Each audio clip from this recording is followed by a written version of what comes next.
Okay Keshav ji श्रीमंत बुलाइए, हार्दिक हाँ please follow करो। हाँ।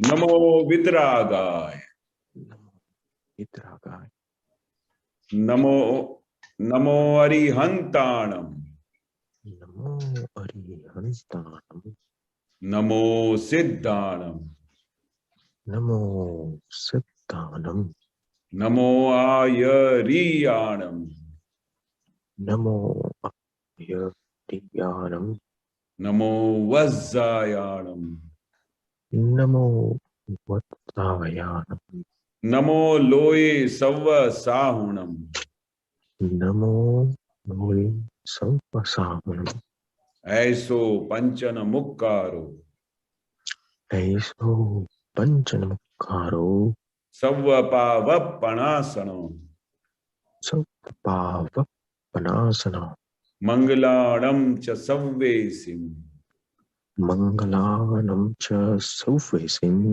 परमं हवै मंगलम। पद्मं हवै मंगलम्। ओम नमो भगवते वासुदेवाय, ओम नमो भगवते वासुदेवाय, ओम नमः शिवाय, ओम नमः शिवाय, जय सच्चिदानंद, जय सच्चिदानंद, जय सच्चिदानंद। જય સચરાન. હેમા આંટી, તમારો ક્વેશ્ચન? હા, ગઈકાલે 2 દિવસ પહેલા આપણે કનુ દાદાની કેસેટ સાંભળતી 26/6/2001 ઉકરીદમાં સત્સંગ હતો. એમાં હું પણ હાજર હતી, રદ્દીભાઈ હાજર હતા, બધા હતા. સરસ કેસેટ નીકળી હતી એમની. એમાં એક સુજાન યોગી દાદા કહેતા હતા. સુજાન યોગી એટલે શું કહેવાય? એમણે પોળ પાડ્યો છે પણ છતાં મારે સમજવું સુજાન યોગી. પછી એમણે મને એમના અનુભવ સૂત્રમાં પણ લખી આપ્યું છે કે સુજાન યોગી હેમાબેનને અમારા ખૂબ નમસ્કાર નમસ્કાર. એ સુજાન યોગી શબ્દ સાંભળવો છે, એની વ્યાખ્યા શું? હા, હવે એ શબ્દ કનુ દાદાએ કહ્યું છે સુજાન યોગી એટલે સૂઝવાળા. મારા હિસાબથી જો તમે થોડું ઘણું બી ફોડ પાડ્યું હોય તો એક સેન્ટેન્સમાં તમે મને બતાડો તો હું એમને વધારે ડિટેલમાં દાદા. केशव जी हिंदी में प्लीज, हिंदी केशव હા जी। Okay okay okay sorry.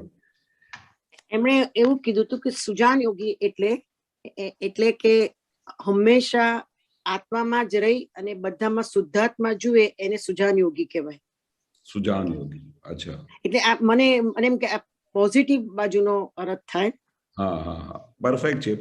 હવે આ દરેક પ્રકારનું જે આત્માર્થે જે યોગી હોય તે સુજાન યોગી એટલે हिंदी हिंदी हिंदी निरंतर अपने शुद्धात्मा के लक्ष्य में रहे, निरंतर। मतलब आत्मा का लक्ष्य प्राप्त हो जाने के बाद वो लक्ष्य तो प्राप्त हो गया पर वो पूर्णाहुति नहीं हुआ है, पर निरंतर उसके योग में रहे, निरंतर आत्मा के योग में रहे। जैसे दादा कहते थे ना कि हम ज्ञानी पुरुष को, श्रीमद राजचंद्र जी को भी ऐसा ही रहता था कि आत्मा ये कैसा है, आत्मा का सुख कैसा है, कैसे अनंत ज्ञान वाला है, कितना कैसे अनंत सुख का धाम है। तो वो निरंतर उनका उपयोग, उनका माइंड, मन, बुद्धि, चित्त, अहंकार सब उसके अंदर आत्मा में ही रहे। उसको योगी बोला जाता है। जिसको और कोई योगी क्यों बोला जाता है? क्योंकि उसको जो योग करता है वो उसके जैसा योग कोई कर नहीं सकता है, उसको तभी योगी बोलते हैं। तो ये कौन कर सकता है आत्मा के उपयोग में रहने वाला? जिसको निरंतर इसी बात का ही उपयोग हो कि मुझे आत्मा में रहने का है। और दूसरा, ये आत्मा कैसा है, कैसे अनंत सुख का धाम है, कैसे अनंत शक्ति वाला है, कैसे अव्यापात स्वरूप है। मतलब निरंतर उसका उपयोग उसी में रहे। એટલે નિરંતર આપણે દાદાના સિદ્ધાંતમાં ડેફનેસ જાણવા માટે અંદરથી આપણને સમજવા માટે માનતા હોઈએ કે આપણી સમજમાં ફિટ થાય, ક્લિક થાય, એને સુજાન યોગી કહેવાય. એટલે આત્મા તરફ વળ્યા હોઈએ. आत्मा तरफ मतलब उसको क्या है कि और आत्मा के सिवाय और कहाँ उसका माइंड ही नहीं चलता है। उसको हर पल हर घड़ी आत्मा के सिवाय कुछ सोचता ही नहीं है। એ તો ખ્યાલ આવી જાય કે આ બધા કર્મો આવે છે મન વચન કાયાથી, બધા ડિસ્ચાર્જ સ્વરૂપે છે, એટલે મરેલા જ છે. પણ આપણે ભાષે છે જીવતા એ બધું આપણને ફિટ થઈ ગયું હોય અને આપણે પણ હજુ પણ આ મને બહુ જ પ્રશ્નો અંદરથી ઊભા થાય છે, વારે વારે અંદરથી બહુ ઊભા થાય. આ પૂછવા માટેનો મારો આ આશય હોય છે કે એનો અર્થ શું થાય, આમ થાય. એ બધું સારું કહેવાય કે ખોટું કહેવાય? ના, સારું કહેવાય. આમાં તમારો ઉપયોગ શામાં જાય છે? સંસારમાં तो आपका उपयोग किस में जाता है? आत्मा के तरफ जाता है ना, संसार के तरफ तो कुछ नहीं जाता है ना. नहीं जाता. अरे आप जो प्रश्न पूछते हैं उसमें आपका ध्येय क्या है कि मैं आत्मा को जिस तरह से दादाजी ने फुल फ्लेजेडली उसको एक्सप्लेन किया है, समझाया है, उसको मैं पूरी तरह से प्राप्त करूं. क्योंकि अभी हमारी जो सूझ है या शक्ति है, फुल फ्लेजेड हमको केवल ज्ञान खुला नहीं हुआ है, अस्पष्ट वेदन है, स्पष्ट वेदन नहीं हुआ है. तो स्पष्ट वेदन जब तक नहीं हुआ है तब तक दादाजी ने भी बोला है कि इस विज्ञान को समझ समझ करना. क्या बोला? अच्छा, समझ करना. नहीं समझ में आए तो फिर से पूछना. तो हम जब दादाजी के हाजिरी में थे, सब आप तो पुत्र थे, महात्मा थे, तो क्या करते थे? दिन रात दादा को 2 मिनट बैठने नहीं देते थे. बार बार, दादा मुझे ये नहीं समझ में आता है, दादा कृपा का मतलब क्या होता है, दादा आप किसके ऊपर ज्यादा कृपा बरसाते हो, ऐसे ऐसे सवाल पूछते थे. क्यों? क्योंकि उनको समझना था कि कृपा का फल क्या होता है, मैं किस तरह से आत्मा को प्राप्त कर सकता हूं. दादाजी तो हाजिर है, पर मैं क्या करूं ताकि मुझे ये पूरा विज्ञान खुला हो जाए, मेरा पूरा अंतस्करण में जो दादा का जो निधि ध्यासन है पूरा खुला हो जाए, मैं क्या करूं. इसलिए हम दादाजी के पास बैठ के कुछ करते थे, कुछ करते थे, समझ कर. अच्छा, वो दूसरा प्रश्न है, उसमें भी है छदमस्त मस्त નો અર્થ શું થાય? છદમસ્ત. દાદા કહેતા અમે છદમસ્ત હોઈએ. છદમસ્ત એટલે આપલા જે સાહેબ બેઠેલા, જે સાહેબે એનો અર્થ કર્યો તો અબૂત કર્યો તો. હવે છદમસ્ત, મેં તો આમ જૈનનો શબ્દ છે, મને એવું ખ્યાલ છે જૈનમાં છે. હવે છદમસ્ત દશા એ કેવી દશા હશે અને એ સમજાવે છે સરસ રીતે સમજ, પણ મને વખતે ગેર નથી પડતી એટલે મત પૂછું કે છદમસ્ત એ એક્ઝેક્ટલી શું કહેતા હતા કે છદમસ્ત એટલે શું? અબુદ્ધ દશાની વાત કરતા હતા. હા, અબુદ્ધ કોઈ દશા જીવી ના શકે, અબુદ્ધ દશાથી કોઈ જીવી ના શકે એવું વાત કરતા હતા. મેં આખો સત્સંગ લખ્યો છે. अच्छा, तो वो अबुद्ध की दशा तो बहुत बड़ी दशा है ना. दादाजी क्या बोलते हैं कि इस वर्ल्ड के अंदर कोई भी ज्ञानी पुरुष दादा भगवान के सिवाय कोई अबुद्ध हुआ ही नहीं है. इतना गारंटी से क्यों बोलते थे? क्योंकि ये अबुद्ध दशा की वजह से ही दादा बोलते थे कि मेरे अंदर साक्षात परमात्मा प्रकट हो गया. क्योंकि जहां तक बुद्धि होती है, એ આપણે જે આ તમને હું પૂછું છું, તમે જવાબ આપો છો, આપણે સ્વાધ્યાય રૂપે આપો છો, પણ એમાં બુદ્ધિ કામ કરે કે જ્ઞાન કામ કરે, કઈ રીતનું કામ કરે? એટલે જ્ઞાનમાં સમજ પડે કે બુદ્ધિ નો ઉપયોગ આપણે કરીએ અને જ્ઞાનમાં સમજ પડે એવું હોય? ના, બુદ્ધિ થી તો દાદા કહે છે કે કઈ બી સમજ ના પડે, જ્ઞાની કકોય ના સમજ પડે. बुद्धि ये इनडायरेक्ट प्रकाश है. बुद्धि वो इनडायरेक्ट प्रकाश है. એ તો ખબર છે, પણ આપણે હેમાબેનને કઈ રીતે સમજણ પડતી હશે કે જ્ઞાનમાં સમજ પડે કે અરે એ રીતે સમજ પડે છે કે કઈ રીતની અંદરનું મશીનમાં કેવી કઈ રીતે ફિટ થાય છે? ज्ञानની સમજણથી. दादाजी क्या बोलते थे कि ये जो आप व्यवहार भी संभालते हो, ये भी सब करते हो ना, कि ज्ञान की समझ की वजह से आपका समाधान होता है. नहीं तो ज्ञान की समझ नहीं हो तो आप हर एक जगह पे डिसएडजस्टमेंट हो जाए, आपका किसी फाइल का संभाव से निकाल ही नहीं हो. ये ज्ञान की समझ की वजह से ही आप संभाव निकाल कर सकते हो. बुद्धि से आप संभाव निकाल करने जाओगे तो फेल हो जाओगे. बुद्धि तो इतना बड़ा चिट्ठा खोल के बैठ जाएगी कि वो आपको एडजस्ट होने ही नहीं देगी. तो પછી આપણે રોજ ચરણ વિધિમાં બોલીએ છે કે હે વિશ્વ એવા પ્રગટ શુદ્ધાત્મા પ્રભુ મને અને સર્વે કલ્યાણકારી સંકિતધારી મહાત્માઓને તીવ્ર જ્ઞાન દશા પ્રાપ્ત થાઓ, સંપૂર્ણ અર્પણતા પ્રાપ્ત થાઓ અને સંપૂર્ણ અભેદતા પ્રાપ્ત થાઓ, સંપૂર્ણ વિતરાગતા પ્રાપ્ત અને પ્રબળ પુરુષાર્થ પ્રાપ્ત થાઓ. એટલે આ આપણે માગણી પ્રબળ આ પુરુષાર્થની માગણી કરીએ છીએ કે આ બધાને મળે એવું ભાવના કરીએ છીએ? ना, मांगनी करिए कि दादा अभी हूँ पुरुष थयो छू, अभी मैं पुरुष हुआ हूँ, और अभी मेरा पुरुषार्थ शुरू हुआ है, तो अभी मुझे ये पुरुषार्थ करने की शक्ति दो. पहले तो हम पुरुष बने नहीं थे, तो हम पुरुषार्थ की ABCD नहीं जानते थे, बरोबर। अभी हम पुरुष बन गए, इसलिए दादा से शक्ति मांगते कि हे दादा भगवान, मुझे ऐसी शक्ति दो ताकि मैं इस पुरुषार्थ में आगे बढ़ूं, ये ज्ञान में प्रगति करूं, आज्ञा में रहूं, मैं किस तरह से फाइलों का संभाव से निकाल करूं। हर एक जगह पे हम ज्ञान की शक्ति मांगते हैं, और उसमें हमको वो कौन हेल्प करता है? वो हमको अंदर प्रज्ञा शक्ति बैठी है, वो हमको हेल्प करवाती है अंदर इस ज्ञान की तरफ ले जाने के लिए। जो दादा ने अंदर शक्ति बिठाई है, जिस शक्ति की वजह से, वो प्रज्ञा शक्ति की वजह से हम ये सब पुरुषार्थ कर सकते हैं, प्रगति कर सकते हैं, और आगे विज्ञान की तरफ हम आगे बढ़ रहे हैं। तो પછી એમાં કેસેટમાં હતું કે સ્ત્રીનો પરિગ્રહ છૂટે તો દાદાજી આપણને આપ્યું છે કેવળ જ્ઞાન આપેલું છે, એ તો દાદાની સિદ્ધિથી આપેલું છે, એ હવે ખબર પડે છે કે કઈ આપણું કઈ ચાલે એવું નથી, દાદાજી આપ્યું છે અને છેક આપ્યું છે, પણ વચ્ચેનો જે માર્ગ છે, વચ્ચેની કડી છે, એ આપણે ફિટ કરવાની છે, ત્યારે આપણી પ્રત્યક્ષ હાજર થાય. તેમાં લખ્યું છે કે સ્ત્રીનો પરિગ્રહ છૂટે તો ગુઠાણું 5મું હોય, નહીં તો દાદાએ 10મું આપેલું છે. પણ એ અત્યારે એ સ્ત્રીનો પરિગ્રહ એટલે પછી વાતે સાંભળી હતી કે એક આ કાળમાં મહાવીર સ્વામીને આવ્યું હતું, પણ આપણા વખતમાં એવું છે કે એક પત્ની વતન હોય તો ચાલે. એટલે આ સમજણ નહીં પડી. લખ્યું છે સ્ત્રીનો પરિગ્રહ છૂટે તો ગુઠાણું 5માંથી છૂટાય.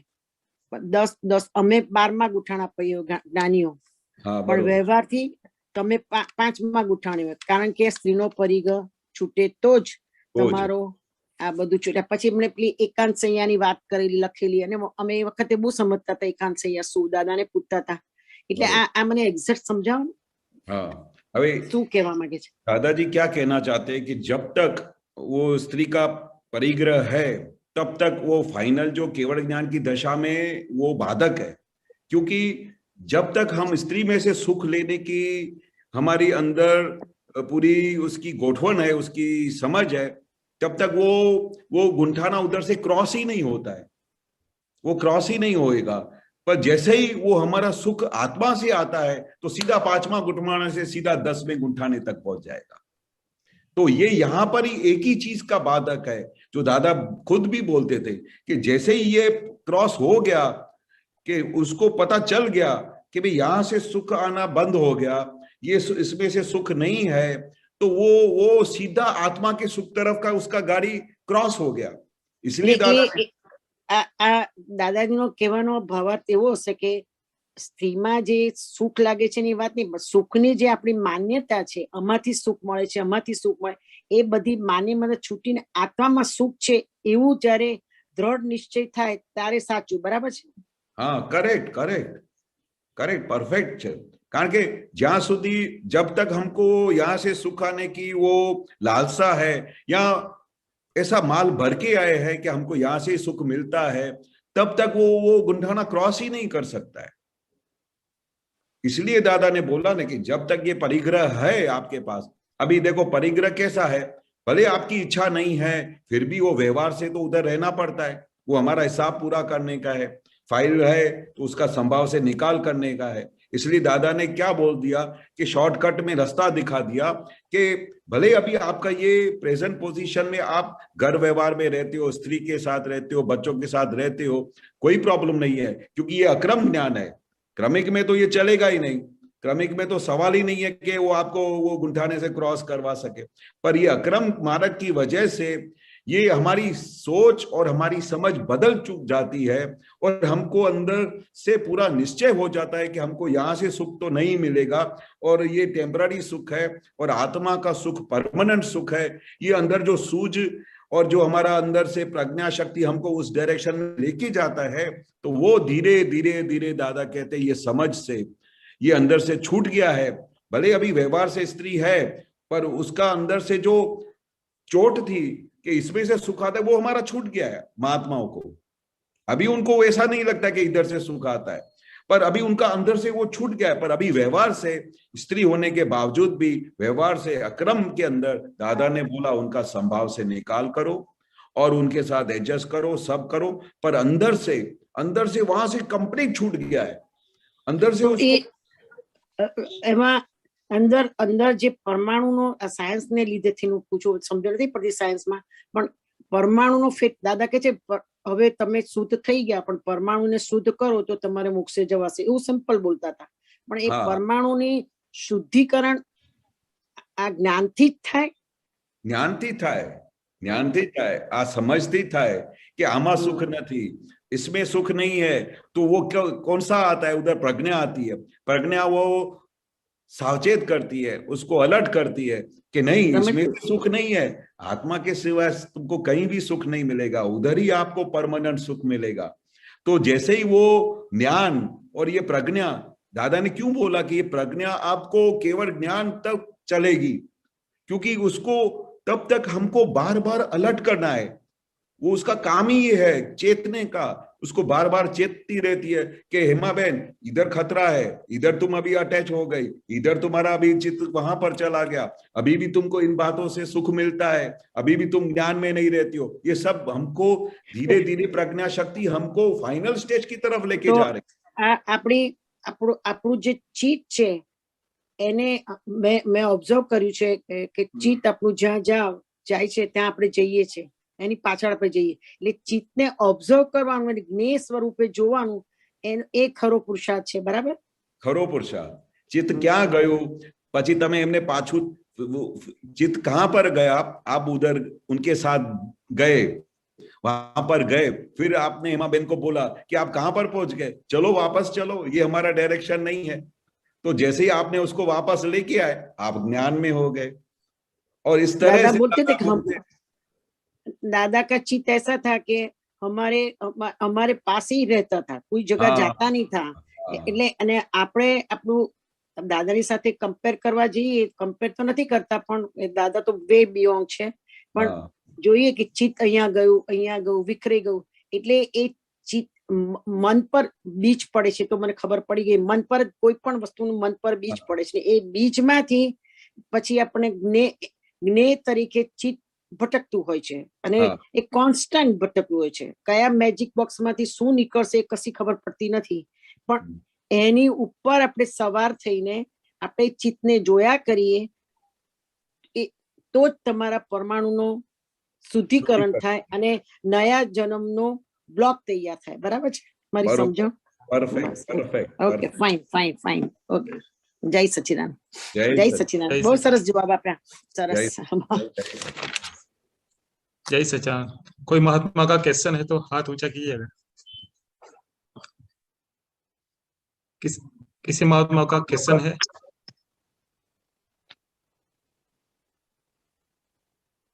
अनुबेन? जी, यस, I'll ask। हाँ बोलिए। या जय सच्चिदानंद रजनी अंकल जी, जय सच्चिदानंद केशवानंद जी, जय आनंद जी।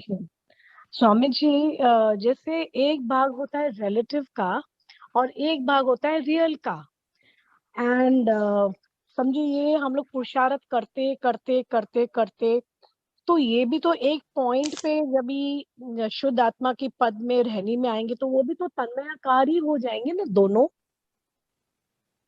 हाँ, व्यवहार और निश्चय तो हमेशा अलग ही रहते हैं। व्यवहार की जगह है और निश्चय की जगह है, रिलेटिव है, रियल है, वो तो हमेशा सेपरेट ही रहता है। नहीं, बट एक पॉइंट पे जाके तो एकाकार ही होगा ना, कि जैसे अभी हम शुद्ध आत्मा पद में ही जब रहेंगे, हम हो ही गए शुद्ध आत्मा ही हैं, तो फिर ये जो रिलेटिव पार्ट है वो तो फिर छूट जाएगा ना? नहीं, रिलेटिव तो एंड में छूटने ही वाला है, तभी तो वो सीधा मोक्ष में जाएगा ना। रिलेटिव कभी मोक्ष में नहीं आता है। हाँ, जब हमको केवल ज्ञान होगा तब पूरा रिलेटिव उधर गिर जाएगा। हाँ, वही मतलब वही हो गया कि जब वो प्रज्ञा शक्ति उस समय टूट खलास हो जाती है तो रिलेटिव तो उससे भी स्थूल भाग है। प्रज्ञा तो सूक्ष्म है, जो अंदर हमारे अंदर सावचेत कर रही है। वो भी दादा ने बोला अभी तो हमको केवल ज्ञान नहीं हुआ है तो अभी हम हमेशा देख नहीं सकते, पर दादा जिस तरह से एक्सप्लेन करते थे कि केवल ज्ञान की स्टेज पे जब हम पहुंच जाएंगे तो वो स्टेज जब क्रॉस करने का टाइम आएगा उसी क्षण ही आपका प्रज्ञा शक्ति वहां पर खलास हो जाएगा। और प्रज्ञा शक्ति तो आत्मा से और स्थूल भाग है, तो रिलेटिव तो जो रिलेटिव भाग है वो स्टिल इससे स्थूल भाग है। तो ये जभी भी हमारा केवल ज्ञान होगा, जहां फाइनल स्टेज आएगा, जो आप बोलती है कि भाई एकाकार होगा, वो एकाकार कभी नहीं होता है। रियल रिलेटिव चाहे अज्ञान दशा में हो या ज्ञान दशा में, वो हमेशा सेपरेट रहता है, हमेशा सेपरेट रहता है। ओके, तो क्या ऐसी दशा भी हो सकती है कि जैसे सारे कर्म खत्म होने पर भी हम जीवित होंगे? जैसे दादा भगवान 30 इयर्स ज्ञान प्राप्त होने के बाद में 1958 में या ज्ञान प्राप्त हुआ, 1988 में उनका समाधि या केवल ज्ञान, तो 30 years he lived and every second कभी भी एकाकार नहीं हुए। तो क्या हाँ। फाइल 1 की भी उस दशा की बात कर रही हूँ मैं, कि वो स्थिति हमारी भी तो हो सकती है अगर पुरुषार्थ के ऊपर है ना? 100%। पर दादा बोलते हैं कि ये काल में पॉसिबल नहीं है, एक दो अच्छा। अवतार में पॉसिबल होगा, जब आइदर हमारी केवल ज्ञान की दशा की तरफ हम नजदीक आ गए होंगे, अथवा हमारा सिमंदर स्वामी के वहां पर ये जन्म हुआ होगा महाविद्य क्षेत्र में, जब हमारा वो लास्ट स्टेज होगा, जो उसको दादा बोलते हैं कि ये ज्ञान मिलने के बाद एक दो अवतार बाकी रहेगा। क्यों? क्योंकि इस काल से सीधा डायरेक्ट मोक्ष में जाना और केवल ज्ञान की स्थिति में प्राप्त करना, उसके द्वार बंद है, क्योंकि ये पांचवा आरा चल रहा है। चौथा आरा होता तो दादा भगवान ने जैसे ही ज्ञान दिया तो सीधा केवल ज्ञान हो जाता।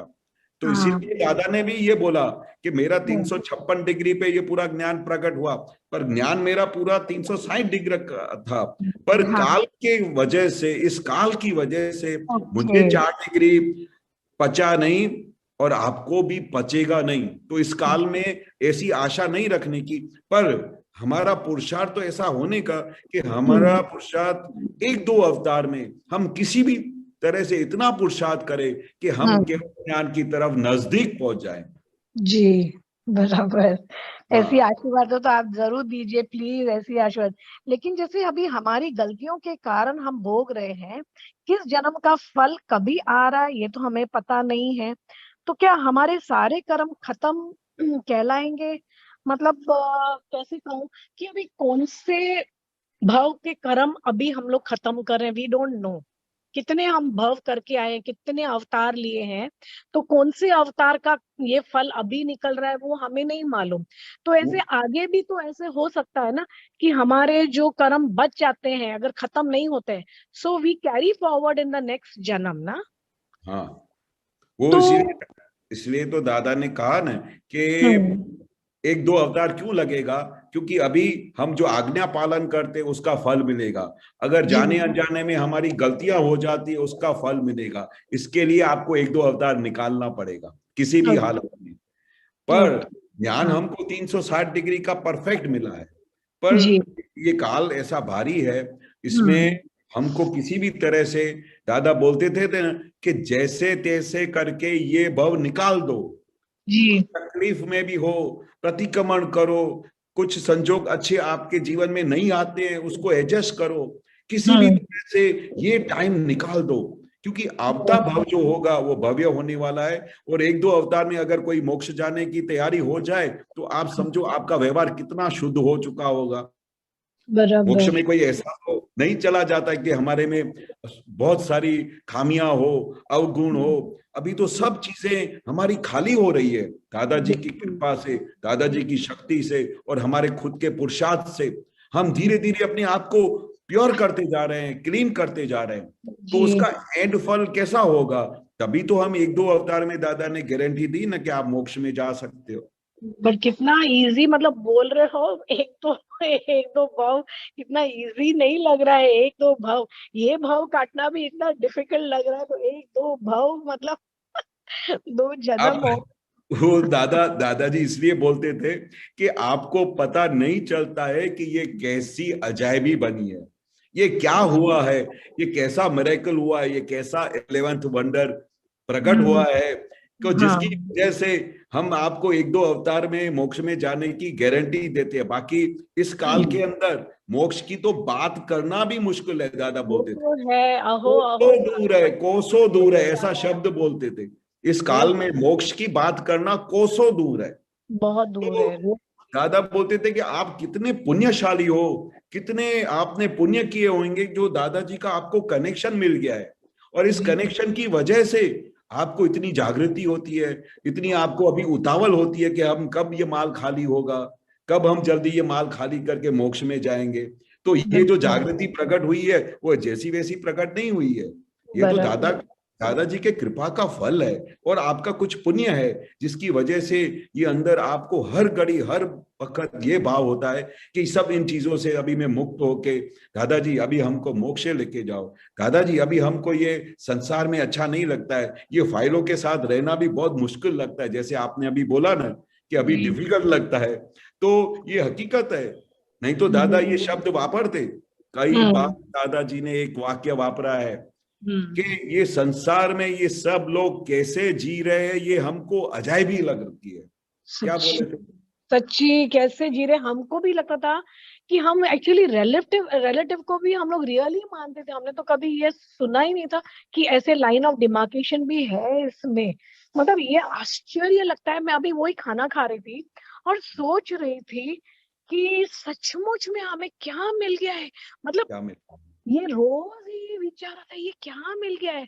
ये व्यवस्थित का ज्ञान तो कभी सोचा नहीं था। लाइक मैं बुद्धिज्म फॉलो कर रही थी, सो 2018 में जैसे ये पता नहीं कहाँ से ये ज्ञान मिल गया। ना चाहते हुए भी 20 बार इसको मैंने श्रक किया, 20 बार बोला no I am not coming, I am very happy. जैसे हम लोग अंधकार में चल रहे थे और ऐसे लगता है सचमुच में क्या मिल गया। अभी थोड़े दिन पहले मैं किसी के यहाँ गई थी तो बोल रहे थे हम भी जैनी हैं, हम भी जैन धर्म फॉलो करते हैं। ऐसा मैं मैं गर्व से बोला ऐसा मैं दादा भगवान को फॉलो कर रही हूँ। तो थोड़ी देर में कुछ नहीं बोले, जाते टाइम से you're at the right path। So I didn't want उसका भाई मेरे को लेबल दे, मुझे मेरा लेबल पता है मैं कहाँ हूँ। मतलब ये मेरे अंदर भी वो दादा भगवान का गर्व था कि मुझे पता है मैं, but I didn't want to put, because वो बहुत बुजुर्ग थे, 80+ थे, so I didn't want to put him down. तो ऐसा अंदर में पता है, हाँ मुझे पता है कि मैं कहाँ हूँ, I am at the right path. Because मैं हमेशा ये भगवान से मांगती, भगवान lead me, guide me, govern me to the righteous path. बचपन से lead me, guide me to the righteous path, you know. तो मेरा ये आई नो कहीं भी व्यर्थ नहीं जाएगा। और मुझे वाकई में ये लगता है yes I am at the right path. And मुझे यस एंड मेरे को कुछ दादा भगवान की कुछ बातें सुननी है, कुछ सुनाइए ना, कि आप तो उनके साक्षात, आप हो, राजेंद्र दादा हो, आप सब साथ में थे। मुझे हर बार अच्छा लगता है सुनने को। नहीं, जरूर जरूर। पर आप जिस तरह से अभी बात किया ना, वो मैं वैसे ही आपको बताता हूँ कि दादाजी के साथ हम सब लोग रहे। स्टार्टिंग में कुछ ही महात्मा रहते थे, 25-50 आत्मा मुश्किल से आते थे। तो दादाजी सबसे पहले सभी महात्माओं का नजदीक से उनके घर में प्रवेश करते थे। हृदय में तो बाद में, पहले तो घर में प्रवेश करते थे कि आपके घर में कौन कौन है, आपके घर में और क्या है, आपकी बीवी, सब घर में अच्छा व्यवहार चलता है, आपका बच्चों के साथ कैसा व्यवहार चलता है, आपका सास ससुर में कुछ झगड़ा बगड़ा तो नहीं होता है ना। तो दादा क्यों वहां पर जाते थे? क्योंकि this was the biggest cause of all कशायस। मतलब ये सबसे बड़ा कारण था कि जब तक घर व्यवहार सुंदर नहीं होता है तब तक आत्मा की तरफ उसका चलन शुरू ही नहीं होएगा। तो ये हमने देखा कि दादाजी हर एक के घर में गए, हर के घर में घुसने के बाद उनके हृदय में बैठे, और उनके हृदय में बैठने के बाद फिर ये पूरा विज्ञान का पूरा प्रकाश किया। तो बाहर के सब प्रॉब्लम सॉल्व करते गए, जैसे कि व्यवहार में अपने बीवी के साथ कैसा रहना चाहिए, अपने बच्चों के साथ कैसा रहना चाहिए, अपने माँ बाप के साथ कैसा व्यवहार होना चाहिए, माँ बाप का बच्चों के साथ कैसा व्यवहार होना चाहिए। एक एक को अलग अलग तरीके से वो दादाजी सिंक्रोनाइज करते थे, इकट्ठा करते थे, उनको मेल मिलाप करते थे, एक दूसरे के लिए प्रेम भाव प्रकट करवाते थे। हमारे पिताजी का जो आपने बोला ना कि एक एग्जाम्पल बताओ, तो एक एग्जाम्पल बताऊंगा। हमारे घर में 8 भाई थे और 1 बहन थी जी, बरोबर, और बहुत बड़ा परिवार, और ऐसा परिवार जो दादा के नजदीक आ गया। जी इसके पहले की मैं हिस्ट्री बताऊं तो ऐसा लगे कि जैसे दादाजी ने एक बार हमारे पूरे परिवार के लिए जब ऐसा प्रॉब्लम्स देखे, झगड़े देखे, तो तब दादाजी को ये वाक्य बोलना पड़ा था कि भाई this whole world is converting into the mental hospital. सच्ची ऐसा बराबर। वाक्य दादाजी को बोलना पड़ा था हमारे परिवार के लिए, ओ क्योंकि माय हम सब गॉड। लोग भाई जो नए नए थे, ज्ञान में आए थे, झगड़ा करते थे, सब करते थे। और हाँ और दादाजी की साइंस का भी पकड़ बरोबर हाथ में आया नहीं था।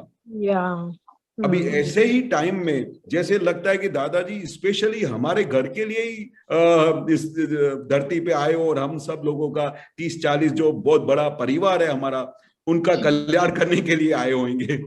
इसके लिए हमारे घर में बहुत बार सत्संग हुआ, बहुत बार ज्ञान विधि हुई। तो दादाजी ने हमारे घर को एक एक एग्जाम्पल बनाना चाहा कि ताकि ये जगत के लिए, पूरे विश्व के लिए ये ज्ञान का कैसा परिवर्तन होता है, वो एक मिसाल बनाने के लिए जैसे हमारे घर के ऊपर पूरा प्रयोग किया। इस घर के अंदर इस तरह से एक दूसरे को अंडरस्टैंड करने की कोई स्कोप नहीं हो, जिस घर में एक दूसरे के साथ लड़ाई करने की सिवाय कोई स्कोप नहीं हो, एक दूसरे को मिसअंडरस्टैंड करने की सिवाय स्कोप नहीं हो, ऐसे घर के अंदर दादा भगवान का जो ज्ञान का प्रवेश हुआ, उस प्रवेश के अंदर कैसे सब बच्चे प्रेम स्वरूप बने, किस तरह से माँ बाप का उनका एक दूसरे के साथ कनेक्शन करवाया, ये बहुत बड़ी अजायबी बनी थी।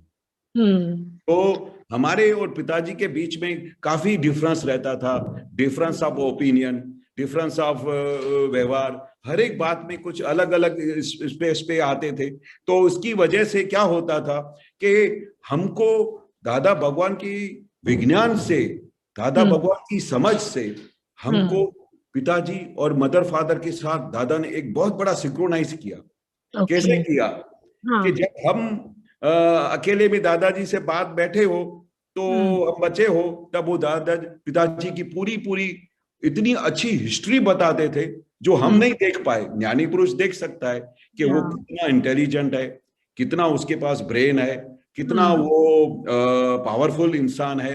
तो हमको बताते थे कि हम पिताजी की मिस्टेक बताने को दादा को जाते थे कि पिताजी को ऐसा गुस्से बहुत होते हैं, वो हमारे बच्चों पे इतना गुस्से होते हैं, सहन नहीं होता है दादाजी।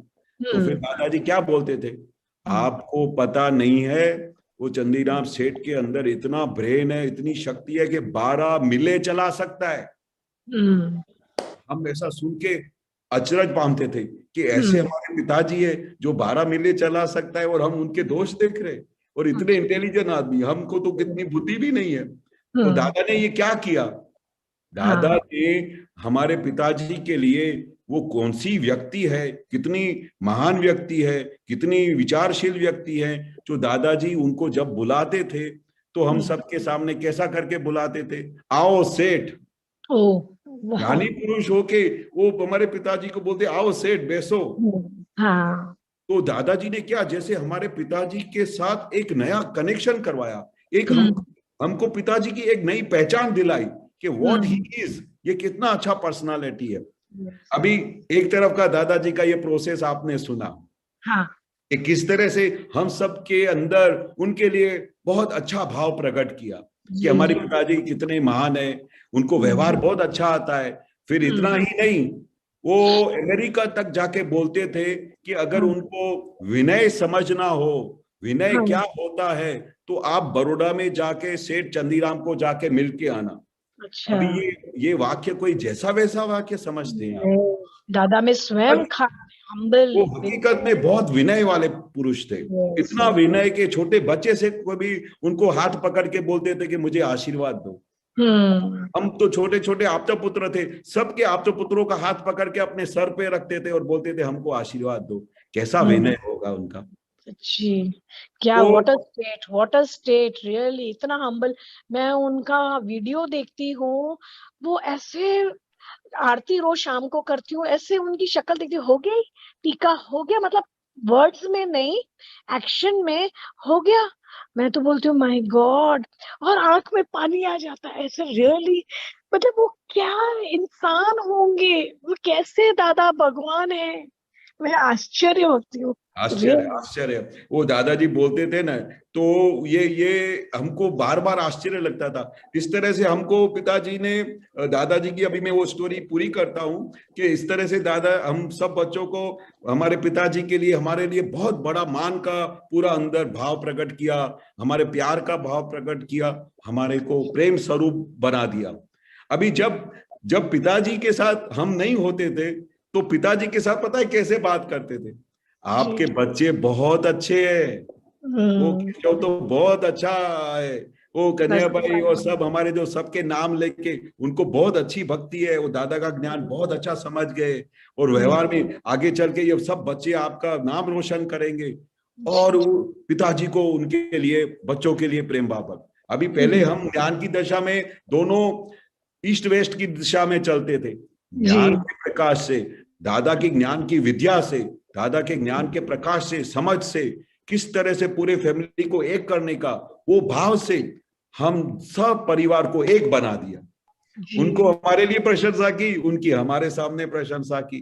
तो ये दादा की ये विद्या थी कि किस तरह से घर घर में स्वर्ग करने का। सबसे पहला दादा का प्रयोग ये होता था कि जब घर में सुख शांति हो गया, घर में कषाय होगा, झगड़ा होएगा, तो आत्मा का तो विचार भी नहीं आएगा।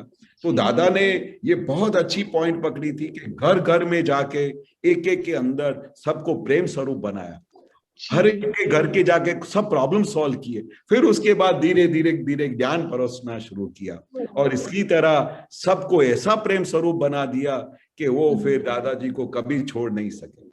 अच्छी छोड़ने जैसे कोई चीज ही नहीं है। मैं तो बोलती हूँ माय गॉड, एक एक सेकंड जैसे कैसे मेरे दादा लंगन दे पाएंगे। एवरी टेबल दादा भगवान का फोटो है, बिस्तर पे सब जगह है। मैं तो बोलती हूँ मतलब अंदर ही, मतलब जैसे समा गए हैं, मेरे अंदर ही समा गए हैं। बस बस बस, perfect. Thank you so much. जय सच्चिदानंद। जय सच्चिदानंद। जय सच्चिदानंद। हेमा आंटी, દાદાજી આવતા ને મારા ઘરે પણ એ જ કહેતા કે ઘરને સ્વર્ગ બનાવતા, હેમા પેલેસ ના ત્યાં જઈએ, સુવાનું હોય તો મારા ઘરે આવી મને લિફ્ટ કરે વધારે, અને પેલું જ ઘર હતું અમારું ઘર, લિફ્ટ કર્યા જ કરે અને હેમાબેન ફૂલાયા કરે અને દાદાની પાછળ દોડ્યા કરે. પણ મને એક બહુ સરસ સમજણ આપી હતી એમણે કે આપણે બધા સગા સંબંધીઓ સાથે સંબંધ હોય અને બધા કેમ તૂટી જાય છે, સંબંધીઓ સાથે સંબંધ કેમ અભાવ આવી જાય છે, તો કે આપણે એક વખત છે ને અમે પણ કથા રાખતા કે છે, સત્યનારાયણની અમે કથા રાખતા, દર વર્ષમાં એક કથા રાખીએ કે છે, અને બધા સગાવાલાને બોલાવીએ, એટલે બધી જાતના લોકો જેમાં માનતા હોય ને બધા લોકો આવે અને જાય, અને આપણામાં ફેરફાર થયેલો જુએ તો ખબર પડે, એટલે આવું કથા રાખતા હતા. મને એવું સમજણ પાડતા હતા. હવે હું તમને એક બીજી વાત કરું. અક્રમ વિજ્ઞાન 2019 અને પાના નંબર 13, એમાં જે કોઈ આત્મા જાણે તે આત્મા જ્ઞાનની સેવામાં પડે એનો જ ઉકેલ આવી જાય. હવે એ તો સેવા તો ખબર પડી ગઈ કે મુખ સેવા હોય જ કામની છે, 5 આજ્ઞાની સેવા કામની છે. પછી એમાંથી મને અને પેલા નિમેશ આનંદ નો બધા સત્સંગનું મફત વસ્તુના બધા મગજમાં એટલું ચાલ્યું મશીનમાં, એમાં બિલીફ અને આપોપુનું બેમાં ડિફરન્સ શું અને વ્યવસ્થિત શું કામ કરે? બિલીફ અને हिंदी में आंसर। બિલીફ, અચ્છા, બિલીફ અને આપોપુ, હા બરોબર. અને વ્યવસ્થિત ત્રણે સેમિનાર છે કે તેમાં બિલીફ ચેન્જ થાય તો બધું ચેન્જ થઈ જાય એવું છે? હા, બિલીફ તો બહુ મોટી વસ્તુ છે. બિલીફ તો ક્યારથી શરૂ થાય છે? मैं हेमाबेन हूँ, वहां से बिलीफ शुरू होता है. वो बिलीफ को दादा ने हिंदी में आंसर दीजिए। हाँ, वो बिलीफ को दादा ने कैसे चेंज किया कि आप हेमाबेन है वो रिलेटिव व्यू पॉइंट से है, पर रियल व्यू पॉइंट से आप शुद्ध आत्मा है। ये सबसे बड़ा बिलीफ का बात है। बिलीफ यानी क्या? ये मेरी सास है, ये मेरा हस्बैंड है, ये मेरा भाई है, ये मेरा ब्रदर है। तो वो बिलीफ, वो दादा ने अज्ञान दशा की बिलीफ सब तोड़ डाली। अभी हम ज्ञान दशा में आ गए, दादा ने शुद्धात्मा आई एंड माई का सेपरेट कर दिया, तो पूरी बिलीफ हमारी क्या हो गई? बदल गई। जो वृत्तियां संसार की तरफ चल रही थी, वो सब वृत्तियां बदल के ड्यू टू बिलीफ चेंज हुआ, वो आत्मा की तरफ बढ़ने लगी। तो बिलीफ तो सबसे बड़ी चीज है जो दादा सबसे पहले तोड़ते थे। वो बिलीफ अगर नहीं टूटे ना, तो दादा बार बार पहले ही प्रश्न में ये पूछते थे कि अभी आज आप क्या हो गए, बोले मैं शुद्धात्मा हो गया। हेमा बहन क्या हो गई, फाइल नंबर 1 हो गया। तो कितना बड़ा बिलीफ टूट गया आपका। जब तक इतने वर्षों से, इतने जन्मों से हम यही बिलीफ में थे कि मैं ही हेमा बहन हूं, मैं ही इसका એને વેદ વિજ્ઞાની કહેવાય, બરાબર? वेद विज्ञानी, यानी ये तो बिलीफ का उन्होंने ऑपरेशन कर डाला, पूरा बिलीफ में उसको ऑपरेशन करके अलग कर दिया। ત્યાર પછી આપોપુ રે, આપોપુ એટલે આપણો ડિસ્ચાર્જ અહંકાર, डिस्चार्ज अहंकार। અને आपको ડિસ્ચાર્જ अभी भी आपको ऐसा लगेगा, देखो हेमा बहन ने आज कितना अच्छा काम किया, आज कितना ऐसा हस्बैंड की अच्छी तरह से सेवा की, आज दादा भगवान को कैसे वेलकम किया। वो अभी भी थोड़ा थोड़ा जो भरेला माल है वो रहेगा, पर वो निकाली बाबत है, वो कुछ हरकत करता नहीं। બરાબર, એ આપોપુ અને તો પછી વ્યવસ્થિત સાને કામ લાગે? આપોપુ તો ખ્યાલ આવી ગયો કે ડિસ્ચાર્જ અહંકાર છે, ડિસ્ચાર્જ અહંકારમાં આપણને બધા, અને અહંકાર વગર કશું થાય નહીં, અહંકાર વગર હાથ ઊંચો, દાદા કહેતા હતા કે અમારે હાથ ઊંચો કરવો હોય તો અમને શ્રમ પડે, એટલે એટલો અમે એટલામાંથી અમે અંદરમાંથી બહાર નીકળીએ છીએ, એટલા માટે રિયલ માંથી રિયલ માં જાય છે। તો આપણો તો અહંકાર કેટલો બધો વપરાય છે ખબર, હજુ તો ખબર જ નથી પડતી કે વપરાઈ જાય છે આટલો। પણ એ અહંકાર તો હવે ખ્યાલ આવી ગયો કે એને આપોપુ કહેવાય, ડિસ્ચાર્જ અહંકાર, જાડી ભાષામાં કહો તો ડિસ્ચાર્જ અહંકાર। પણ વ્યવસ્થિત કઈ જગ્યાએ પછી આમાં કામ કરે? આપણા જે કર્મો છે એમાં વ્યવસ્થિત જ કામ કરે? હવે જે बाकी જે दादाजी क्या बोलते थे कि मैंने आपको शुद्धात्मा पद में बिठा दिया, हेमा बहन को अलग कर दिया, अभी क्या रहा? अभी आपके पास क्या रहा? संयोग रहे। अभी जो संयोग भी कौन से है? वियोगी स्वभाव के है, और उसके बीच के अंदर पूरी हेमा को व्यवस्थित शक्ति खुद चला लेगी। अच्छा, वो तो विधि में कहे छे एक बोलूं, एक करूं। हाँ, तो अभी व्यवस्थित शक्ति, वो दादा ने व्यवस्थित शक्ति का बहुत डिटेल में वर्णन किया है कि किस तरह से व्यवस्थित शक्ति अभी आपको चलाएगी। आपको इधर से उठ के दूसरे रूम में लेके गई, वो संयोग आया तो आपकी बहन आई तो उसके रूम में लेके गई, फिर वो संयोग पूरा हो गया। पर इसके बीच में ये पहले अहंकार की वजह से क्या बोलते थे, हेमा बहन खुद उठ के गई, मैं अगर नहीं उठ के जाती तो उसको कौन सेवा करता। तो ये जो एक गतिसायक तत्व લઈ ગયું, પણ આપણે કહીએ છે જો તત્વો કામ, આપણે मैंने किया એવું આપણે લઈએ છે, એટલે આપણી સીટ પરથી ખસીને પેલી સીટ પર બેસી જઈએ છે, એ આવું જોઈએ।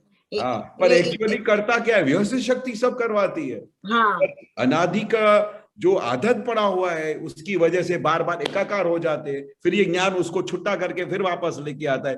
क्यों हेमा बहन अहंकार करते हो? अभी तो हम अपने दादाजी ने नहीं बताया कि व्यवस्थित शक्ति करती है, पूरा व्यवस्थित कैसे काम करती है।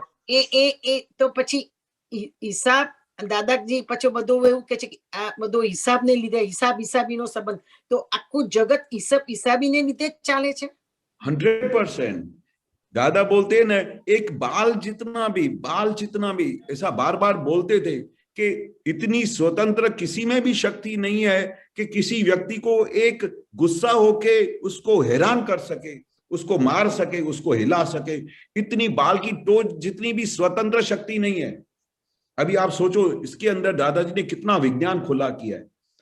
खुद की इतनी स्वतंत्र शक्ति नहीं है कि आप किसी को गाली दे सको, किसी को दुख दे सको।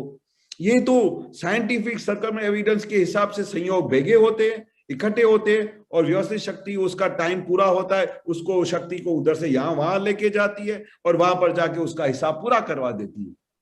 व्यवस्थित शक्ति का काम ही ये है, पूरे जगत को व्यवस्थित ही रखना, इसका नाम व्यवस्थित शक्ति है। और इसलिए फिर दादा ने और क्लियर किया कि व्यवस्थित कभी भी अव्यवस्थित हुई ज नहीं है। कितनी बड़ी साइंस खुली।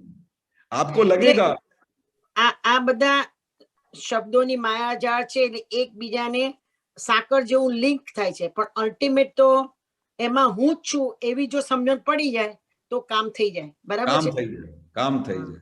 જય क्या સચિદાનંદ क्या જય સચિદાનંદ सूक्ष्म रीते पकड़ में आ जाए कि ये जो कुछ भी है वो अंदर स्व का पूरा साम्राज्य बना हुआ है, बाहर हेमा तो खाली एक एविडेंस है। પપેટ પપેટ જેવું છે, पपेट પપેट जैसे જેવું दादा बोलता था આમ ने, લોકોને रमकड़ा। લાગે જીવતું છે પણ મરેલું પપેટ છે। अरे पपेड़ो छे, बाकी જય अंदर तो સચિદાનંદ दादा है। जय सच्चिदानंद, જય સચિદાનંદ જય સચિદાનંદ। जय सच्चिदानंद। સુંદર સચિદાનંદ। સમજણ પાડી, સમજણ। Rajni uncle. Yeah, Jai Sachidanand, we are not able to understand the questions or their experience, what they are telling. Can you translate in Hindi? Whatever Hema Behan was talking.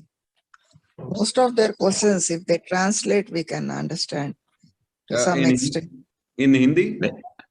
Yes, हाँ। yes. हाँ, वो हेमाबेन का क्या कहने का था कि ये जो हेमाबेन का जो बाहर का पोर्शन है, जो व्यवहार है, और जो जो खुद को मानते हैं कि मैंने किया, और व्यवस्थित शक्ति में ये क्या डिफरेंस है, ये कैसे सब काम करता है। तो ये साइंटिफिकली दादा ने बहुत अच्छा समझाया कि भाई हर एक चीज में सबसे बड़ी जो बिलीफ हमारी दादा भगवान ने तोड़ के हाथ में दी वो क्या थी कि who you are. I am Hemaben, that thinking which was coming all the time, that he has broken in such a way that you and Hemaben has become separated. So once you become separated, then whatever the ahankar or anything remains, that remains on the file number 1, but you become Shuddhatma. Now Shuddhatma you become, and now who is functioning the whole part of Hemaben? Now Vyavasthit Shakti is functioning everything full-fledgedly, that taking care of Hemaben. And so in those circumstances, you have to just observe what Vyavasthit Shakti is doing and what Hemaben is doing, because Dada has made you separate from each other. So now, after having this Vijnan, you have to just observe what happens since morning to evening. क्या हो रहा है पूरे दिन के अंदर, सुबह से शाम तक हेमाबेन क्या काम कर रही है, वो किस तरह से, उसको कौन से विचार आए, उनको कौन से अच्छे विचार आए, किसके ऊपर राग हुआ, किसके ऊपर द्वेष हुआ, जो कुछ भी अंतस्करण में हो रहा है उसको ऑब्जर्व करो। ऐसी सीट पे दादा ने बिठा दिया है अभी हमको, जस्ट टू ऑब्जर्व। क्योंकि जो हम पहले कर्ता भाव में थे कि मैं करता हूं, मैं डॉक्टर हूं, इसकी वजह से मैंने इतने सब पेशेंट्स को बचाया, मेरी वजह से ये सब लोग खुश हुए, मेरी वजह से ये पूरा घर चलता है, ये जितना भी अहंकार था, जितना भी मैं था, वो दादा ने सब फ्रैक्चर कर दिया इस विज्ञान मिलने के बाद। जो पॉसिबल नहीं था, जो पॉसिबल है भी नहीं इस काल के अंदर कि ये फ्रैक्चर हो जाए, पर ये दादा की कृपा से, दादा के ज्ञान की कृपा से, दादा की कृपा का फल स्वरूप से हमारे को ये सेपरेशन हो जाता है, डिमार्केशन ऑफ लाइन बीच में आ जाती है, रियल और रिलेटिव सेपरेट हो जाते हैं, और वी बिकम नाउ ऑब्जर्वर। अभी वो फाइल नंबर 1 का हम ऑब्जर्वर बन जाते हैं, तो फिर इसकी वजह से हम सेपरेट का जो फील है, जो सेपरेट का आनंद है, वो हम एंजॉय कर सकते हैं, क्योंकि अभी हम सेपरेट हो गए। और क्यों, जब हम वो आत्मा के खुद के स्वरूप में आ जाते हैं, उसके बाद खुद के स्वरूप में आने के बाद ही अनंत सुख का अनुभव शुरू हो जाता है। जब तक हम एकाकार रहते हैं तब तक हमको आत्मा का सुख का टच भी नहीं होता है, पर धीरे धीरे धीरे जितना आप सेपरेट होते जाओगे, फाइल नंबर 1 से, हेमाबेन से जितना सेपरेट होते जाओगे, उतना सुख आपका बढ़ता जाएगा।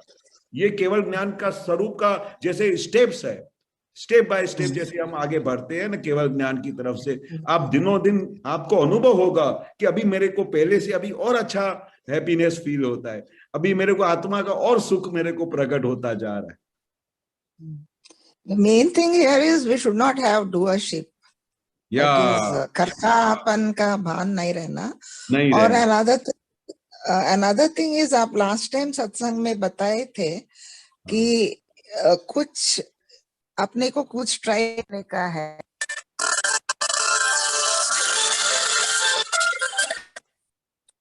क्या बताया था?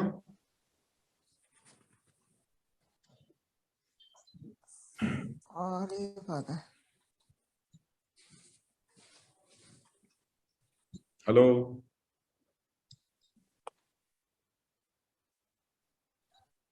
हेलो भारती जी, भारती बहन,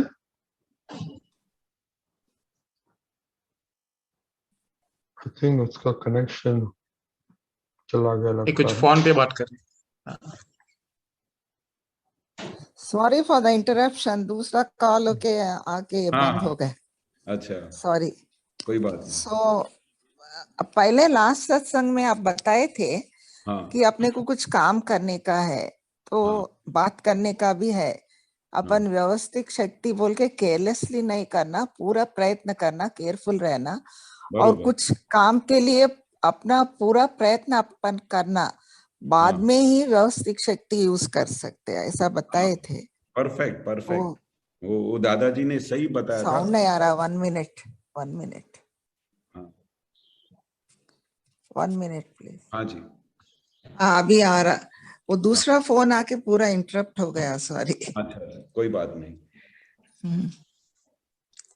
तो आप लास्ट टाइम बताए थे, हाँ, अभी सुबह से शाम तक जो भी हो रहा है व्यवस्थित तो बोल के सोचना चालू कर दिए, तो अपन पहले ही होने से पहले अपन प्रयत्न नहीं कर सकते ना, नहीं बिल्कुल पूरा नहीं, फिर कोशिश वो, नहीं कर सकते। हाँ वो फिर गलत हो जाएगा पूरा। दादाजी क्या बोलते हैं कि व्यवस्थित को बहुत समझ के बोलना है शब्द, और व्यवस्थित को बोलना भी नहीं है, अंदर समझना है। सबसे अच्छा, पहले व्यवस्थित की बोलने का शब्द जो आता है, वो कुछ भी हैपनिंग हो जाने के बाद ही शब्द बोला जा सकता है, उसके पहले बोलना तो गलत हो जाएगा। पूरा ज्ञान का मतलब आपने दुरुपयोग किया, ऐसा दादा बोलते थे। व्यवस्थित शक्ति क्या है? जब कुछ आपने पूरे प्रयत्न किए, आपने समझो यहां से आप स्टेशन जाते हैं, आपने टिकट निकाली हुई है बॉम्बे जाने के लिए, फिर आपको 100% अंदर से निश्चय भी है कि मुझे बॉम्बे पहुंचना है। फिर आप जब निकलते हो तो आपके पास सब टाइमिंग्स भी बरोबर है, टाइमिंग्स भी आपको पता है कि अभी यहां से मैं स्टेशन में आधे घंटे में पहुंच जाऊंगा। आपके पास कार भी है, वो कार में आप बैठे भी, आपने सब सामान भी तैयार कर लिया, पर बीच में अचानक कोई एक्सीडेंट हो जाता है और उस समय आपकी गाड़ी वहां पर रुक जाती है, आपकी कार वहां से क्रॉस ही नहीं हो पाती है स्टेशन पहुंचने तक के लिए। तो वो गाड़ी जब आप स्टेशन पे पहुंचते हैं, कैसे भी करके दौड़ दौड़ के पहुंचे, क्योंकि आपके पास हाथ में टिकट भी है, आपका निश्चय भी है, वहां पर पहुंचना भी है। तो ऐसे संजोग में ऐसा पहुंचते पहुंचते जब आप स्टेशन पे पहुंचते हैं, तब आपकी आंखों के सामने गाड़ी निकल जा रही है। अभी ऐसे ही टाइम पे मन कूदा कूद करता है, बूमा बूम करता है कि यार ये एक्सीडेंट ऐसा कैसे हो गया, लोगों को कार चलाने आती नहीं है, उनको अक्ल नहीं है कि इस तरह से एक्सीडेंट करते हैं क्या, और लेडीज लोग को तो कार चलानी भी नहीं चाहिए, उनको तो अक्ल ही नहीं है, क्या से ब्ला ब्ला बोलते जाते हैं। पर उस समय वो अज्ञानी दशा है। पर दादा बोले ये कलयुग के अंदर ये जो व्यवस्थित का ज्ञान नहीं दिया होता तो हमको भी ये परेशानी तो और भी हैरान करती। तो ये दादा ने व्यवस्थित का विज्ञान इतना खुला कर दिया कि ऑन द स्पॉट आपकी आंखों के सामने जब ट्रेन वो जा रही है, उस समय आपको ज्ञान हाजिर होता है कि मेरा हिसाब आज इधर रहने का है, व्यवस्थित ने ये गाड़ी को रवाना किया है, अभी घर चल के आराम करो, टिकट कैंसिल करवा के पैसे वापस ले लो, फिर कल दूसरे किसी भी प्रकार से हमको जाना है तो हम फ्लाइट में चले जाएंगे, मंजिल पे पहुंच जाएंगे। अच्छा, अभी that जो is you should not, हाँ, it had to happen like that. yes, So we can't find fault with ourselves and somebody else. That's what correct, it means to say. correct. At any cost, there is no fault of anybody. अच्छा, अभी ज्ञान के आगे प्रगति कैसे होती है? जरूर कुछ न कुछ पॉजिटिव में लेके जाने का है, जरूर कुछ न कुछ इसमें भी अच्छा होने वाला होगा। शायद मेरे घर में रहने की बहुत जरूरत थी, कदाच मेरे बच्चों को कुछ समझाने का मुझे आज मौका मिलने वाला होगा। इतना पॉजिटिव लेके आने का, ताकि आपको व्यवस्थित शक्ति के ऊपर इतना प्रभाव पड़ जाना चाहिए कि दिस इज करेक्ट, और जो हुआ है वो सही हुआ है, और इसमें भी सब भलाई होगी। और व्यवस्थित शक्ति चाहती है कि आज मैं एक दिन रह के कल ही जाऊं। तो व्यवस्थित की शक्ति में हम उसकी साइंस में हाथ नहीं डाल सकते कि उसने क्यों गाड़ी को मिस किया। मिस होता कभी कभी। हाँ, जो होता है तो दादा बोलते वो व्यवस्थित है, ऐसा करके उस चैप्टर को पूरा करो और आगे बढ़ो। और एक भी गलत विचार मत करो कि भाई ये उसकी वजह से हुआ, ये उसकी वजह से हुआ। किसी को भी दोषित साबित नहीं करो। इसके लिए व्यवस्थित शक्ति अपने सर पे पूरा हिसाब किताब ले लेती है। अगर व्यवस्थित शक्ति नहीं होती तो हम दिन रात एक दूसरे को आरोपी बना के खड़े कर देते। हाँ, वो तो होता, वैसे होता वो। हाँ, हाँ, और ये वैसा दादा होता। ने बहुत अच्छा खुला हाँ, करके दिया है। हाँ, हर एक परिस्थिति में अपन पॉजिटिव रहना। हाँ, आप बिलीव हर नहीं एक करोगे। पॉजिटिव देखना, कितना नेगेटिव है तो भी वो अपने को नेगेटिव दिखता कुछ। बहुत डार्क सर्कमस्टेंसेस रहते, डिफिकल्ट सर्कमस्टेंसेस रहते, उसमें भी आपने को पॉजिटिव रहना। हाँ, ऐसा ही बता रहे ना। बहुत सही। हाँ? आपको मैं एक चीज बताऊं कि दादा भगवान की साइंस में ये तो समझो बहुत बड़ी बात है। कल आपको बॉम्बे में बहुत बड़ी मीटिंग है और उसकी वजह से आपकी ट्रेन मिस हो गई, तो ये बहुत बड़ी बात हो जाती है।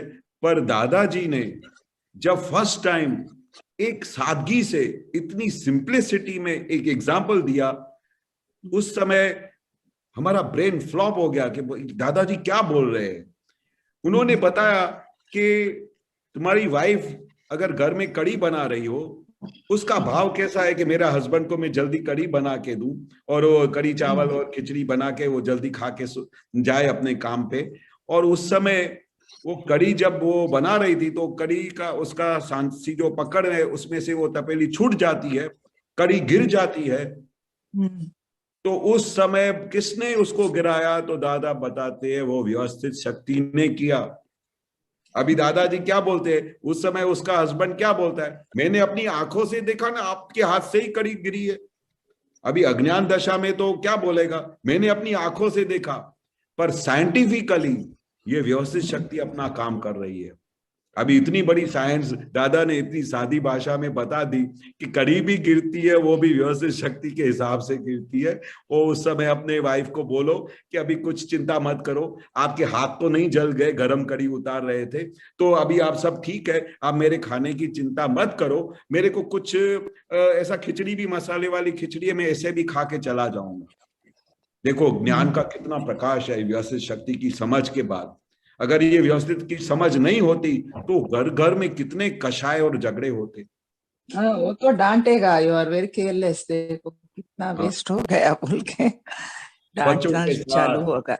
हाँ, बच्चों के साथ, वाइफ के साथ, माँ बाप के साथ, कंपनी में जॉब करते हो, बहुत झगड़ा होता है इधर बच्चों के साथ। एक बच्चे को दूसरा बच्चा, ईगो एक एक को, मैं भी उससे थोड़ा सीनियर हूँ, ये मेरा जूनियर है।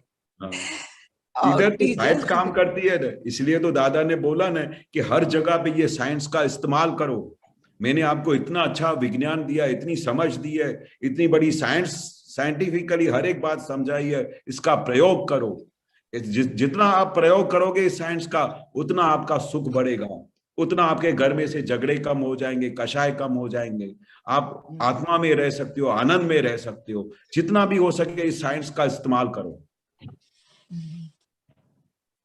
ऐसे है, बिगिनिंग में तो हम ना ज्यादा या कुछ नहीं था हमको, कानू दादाजी जब आए थे लैंगोस, मगर हम जब प्रेयर में बैठते थे, ऐसा नहीं कि मैं दादा का प्रेयर करती थी, ऐसा कुछ नहीं, फिर भी दादाजी मेरे को दिखते थे।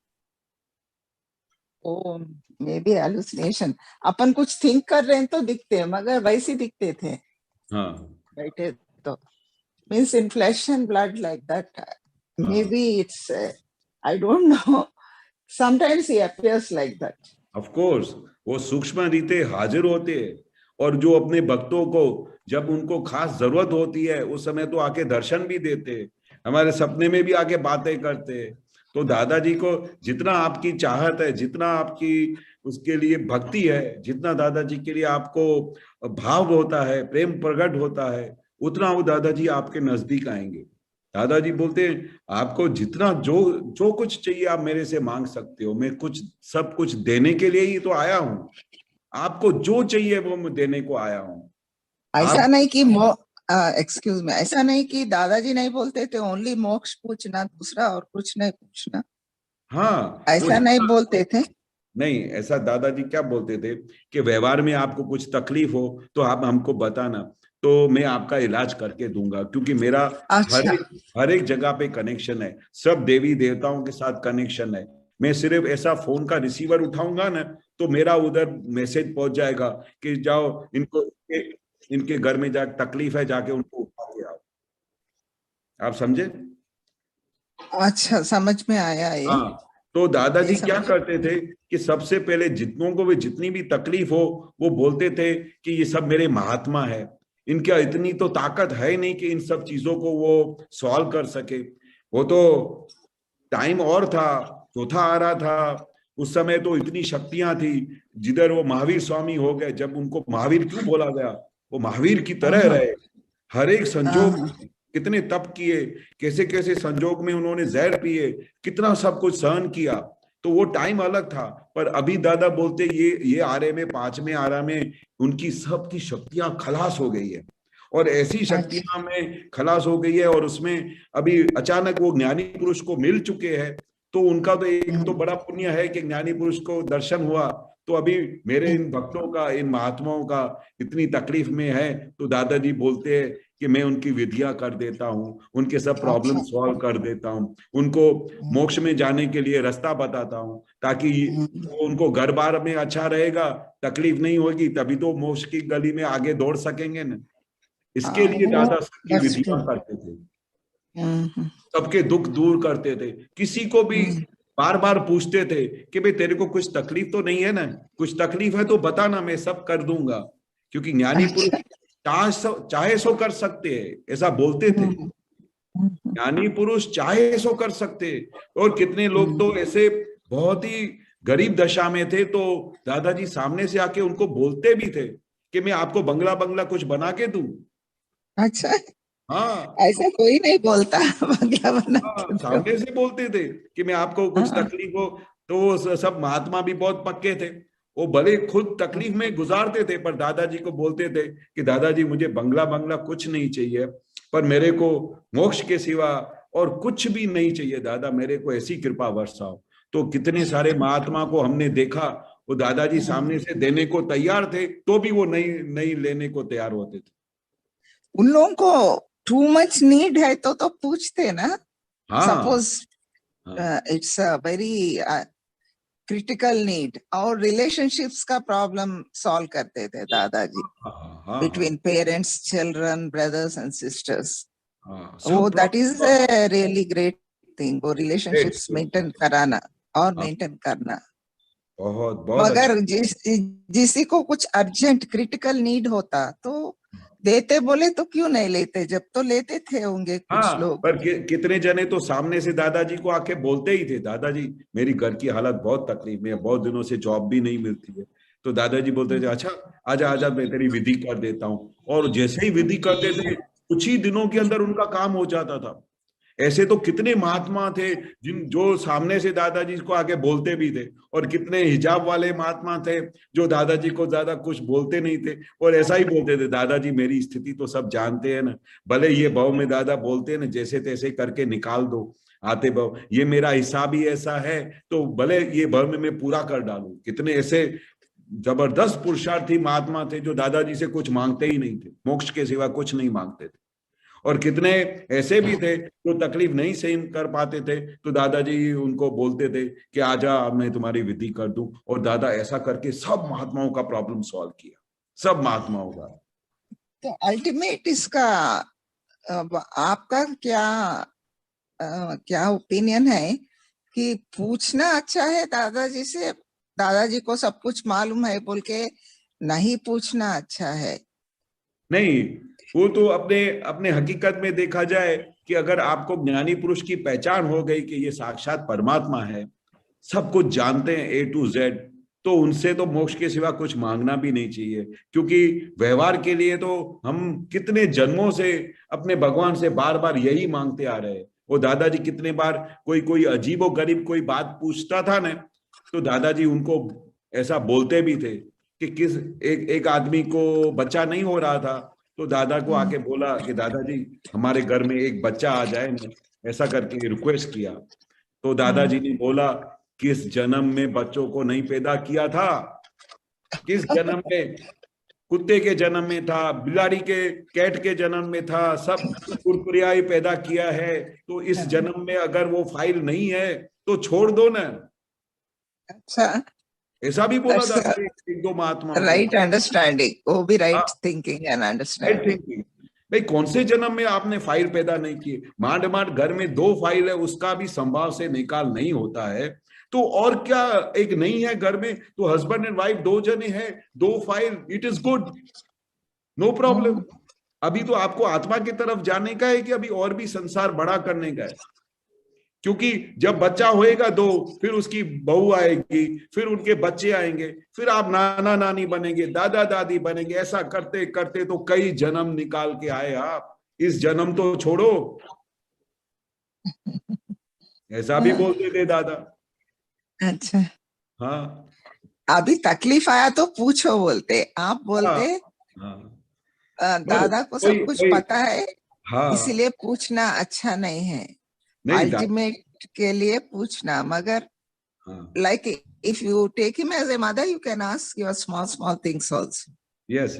वो दादा ने इसके लिए भी हमको क्लियर किया कि दादाजी का नाम है ना, संकट समय की साकर के तरह रखने का। जैसे रेलवे में ऊपर लिखा हुआ होता है संकट समय की साकर, मतलब इमरजेंसी में आप ये चैन खींच सकते हो, ऐसा ट्रेन में लिखा हुआ होता है। तो दादाजी का भी नाम इसी तरह से लेने का। दादाजी से जब मांगलिंग करो, कुछ डिमांड करो, तो बहुत संकट आ गया हो ना, तभी जाके बोलने का, दादा अब ये मेरा प्रॉब्लम अभी सहन नहीं होता है, दादा ये मेरे को सॉल्व करके दो। आप तो जानते हो सब कुछ। ऐसा जाके भी आप एक दादा भगवान के साथ आंख बंद करके बोला ना, तो सीधा मैसेज दादा के पास पहुंच जाता है, आज भी पहुंच जाता है। पर बार बार छोटी छोटी बात पे आपको वो साकर को खींचना नहीं है, नहीं तो फिर क्या होगा, बार बार पेनल्टी लगेगी। इसलिए ज्ञानी पुरुष का नाम तब लेने का जब बहुत संकट आ गया हो, तब जाके डिमांड करने का। बहुत बिल्कुल असहन हो जावे, या कुछ आपको उसके सिवाय कोई समाधान नहीं मिलता हो, या बहुत तकलीफ आ जाती हो, तब दादाजी को पुकारने का। बाकी तो दादाजी बोलते अनंत अवतार से हमने यही मांगा है कि मेरे घर में अच्छा बिजनेस हो, मेरे को अच्छा बंगला हो, मेरे घर में गाड़ियां हो, मेरे बच्चे ऐसे हो, मेरे बच्चों के पास फैक्ट्रियां हो, बस यही डिमांड किया है। कभी मोक्ष डिमांड नहीं किया है हमने दादा से। अभी डिमांड करे होंगे, इसीलिए अपन दादाजी से मिले होंगे। अभी हमारे जैसे लोग जितने हम दादाजी के पास है ना, वो उन लोगों को बोला। बाकी तो दादाजी बोलते कि अबजोपति कितने होंगे इस धरती पे, तो अब हम जितने सब लोग हैं ना, ये सब अबजोपति है जिनको दादाजी का दर्शन हुआ है, जिनको दादाजी का कनेक्शन हुआ है, जिनको दादाजी की बात समझ में आती है। ये हम सब लोग जूझ लोग ही अबजोपति है। बाकी को तो सबको क्या पता है कि ज्ञान क्या होता है, घर में कैसा रहने का। जय सच्चिदानंद, जय सच्चिदानंद। टाइम हो गया। जय सच्चिदानंद, जय सच्चिदानंद। Thank you. कैसा 3 मंत्र बुलवाएगा, भारती जी आप फॉलो कीजिएगा। नमो वितरागाय, नमो वितरागाय, नमो हरिहंताणम, नमो हरिहंताणम, नमो सिद्धाणम, नमो सिद्धाणम, नमो आयरियाणम, नमो आयरियाणम, नमो वज्जायाणम, नमो वज्जायाणम, नमो लोये सव साहुणम, नमो लोये सव साहुणम, ऐसो पंचन मुक्कारो, ऐसो पंचन मुक्कारो, सव पावपनासनो, सव पावपनासनो, मंगलाणम च सव्वेसिम, मंगलानां च सव्वेसिम, परमं हवै मंगलम, पद्मं हवै मंगलम। ओम नमो भगवते वासुदेवाय, ओम नमो भगवते वासुदेवाय, ओम नमः शिवाय, ओम नमः शिवाय। जय सच्चिदानंद, जय सच्चिदानंद, जय सच्चिदानंद महात्माओं। जय હવે પછી और आगे का प्रोग्राम 4:30 बजे कीर्तन भक्ति और आरती उसके बाद 6:30 बजे यूथ फोरम, 7:45 जूनियर फोरम और 9 PM वर्ल्ड वाइड सत्संग रहेगा हमारा प्रतिक्रमण सामायिक। जय सच्चिदानंद महात्माओं। जय सच्चिदानंद, जय सच्चिदानंद, जय सच्चिदानंद एवरीवन। जय जय सच्चिदानंद, सच्चिदानंद। लताबेन जय सच्चिदानंद, जय सच्चिदानंद, जय सच्चिदानंद। अनुलन जय सच्चिदानंद, जय जय सच्चिदानंद, सच्चिदानंद। जय सच्चिदानंद। जय सच्चिदानंद केशवानंद जी।